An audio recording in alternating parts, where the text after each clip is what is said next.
Mobile ഉപയോഗിക്കുന്ന നമ്മൾ എല്ലാവരും അറിഞ്ഞിരിക്കേണ്ട പ്രധാനപ്പെട്ട ഒരു കാര്യമാണ്. നമ്മൾ എല്ലാവരും മൊബൈൽ ഉപയോഗിക്കാറുണ്ട്. ചിലപ്പോൾ ഫ്രണ്ട്സിനൊക്കെ നമ്മൾ കൊടുക്കാറുണ്ട്, ചിലപ്പോൾ നമ്മൾ സെയിൽ ചെയ്യാറുണ്ട്, ചിലപ്പോൾ നമ്മൾ ദാനമായിട്ട് കൊടുക്കാറുണ്ട്. ഇങ്ങനത്തെ പല പരിപാടികൾ നമ്മൾ ചെയ്യാറുണ്ട് നമ്മൾ പുതിയ ഫോൺ വാങ്ങുന്ന സമയത്ത്. പക്ഷെ നമ്മൾ എപ്പോഴും ശ്രദ്ധിക്കേണ്ട ഒരു കാര്യമുണ്ട്, നമ്മൾ ഇതൊക്കെ കൊടുക്കുന്നതിന് മുൻപായിട്ട് ഈ ഒരു സാധനം ചെയ്തു വെച്ചിട്ടില്ലെങ്കിൽ നമ്മുടെ പല കാര്യങ്ങളും ലീക്കായി പോകാനുള്ള സാധ്യതയുണ്ട്. അതുകൊണ്ട് നിങ്ങൾ എല്ലാവരും ഈ വീഡിയോ മുഴുവനായിട്ട് കണ്ടതിന് ശേഷം അതുപോലെ തന്നെ ഒന്ന് ചെയ്തു വെക്കാൻ മറന്നു പോകരുത്.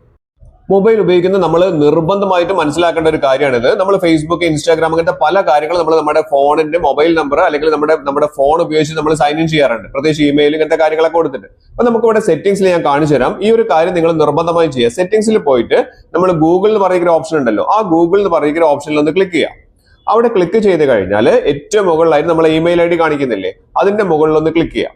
അവിടെ ക്ലിക്ക് ചെയ്ത് കഴിഞ്ഞാൽ നമ്മൾ ഉപയോഗിക്കുന്ന ഇമെയിൽ ഐ ഡികളൊക്കെ നമുക്ക് ഇവിടെ കാണിക്കുന്നുണ്ട്. ഏതാണോ നമ്മൾ സ്ഥിരമായിട്ട് ഉപയോഗിക്കുന്നത് അതിന്റെ തൊട്ട താഴെ കാണുന്ന അക്കൗണ്ട് എന്ന് പറയുന്ന ഓപ്ഷനിൽ ക്ലിക്ക് ചെയ്യുക. അവിടെ ക്ലിക്ക് ചെയ്ത് കഴിഞ്ഞാൽ ഇവിടെ നമുക്ക് സെക്യൂരിറ്റി ആൻഡ് സൈൻ ഇൻ എന്ന് പറയുന്ന ഓപ്ഷൻ കാണാൻ സാധിക്കും.